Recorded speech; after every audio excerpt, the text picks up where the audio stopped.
Mastering polite interruptions in English, if I may interject.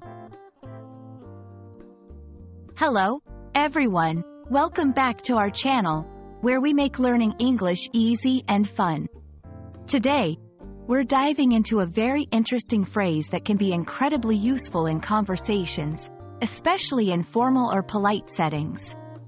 The phrase is, if I may interject. Ever found yourself in a discussion where you wanted to share your thoughts but didn't want to seem rude by interrupting? Well, this phrase is your key to doing just that, politely and effectively. Let's break it down together.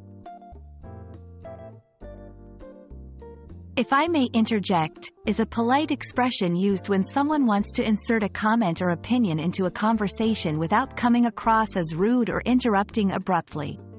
It's like asking for permission to share your thoughts while acknowledging that you are stepping into the ongoing dialogue. This phrase sets a respectful tone and shows that you are considerate of the conversation flow and the other person's speaking turn. This phrase is particularly handy in formal discussions, meetings, debates, or even casual conversations where you want to maintain a polite demeanor. It's most effective when the discussion is dominated by one person or a few people, and you find a relevant point to add. In situations where interrupting directly might be seen as rude or inappropriate. When you want to introduce a differing opinion or perspective without causing offense. Using, if I may interject, is straightforward, but the impact is all in the delivery. Here's how to do it right. 1. Wait for a slight pause or a moment in the conversation that feels natural for interjection. 2.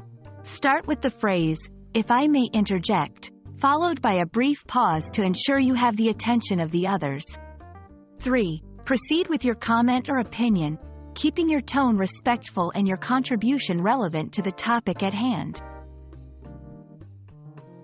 It's also a good idea to pair this phrase with a body language that is open and non-confrontational, such as maintaining eye contact and nodding to acknowledge the current speaker before you begin. Let's look at some examples to see how, if I may interject, can be used effectively.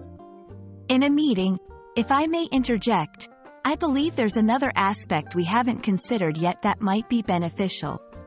In a debate, if I may interject, there's evidence suggesting a different perspective that we should take into account.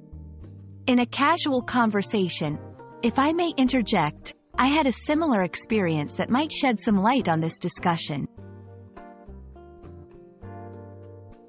And there you have it.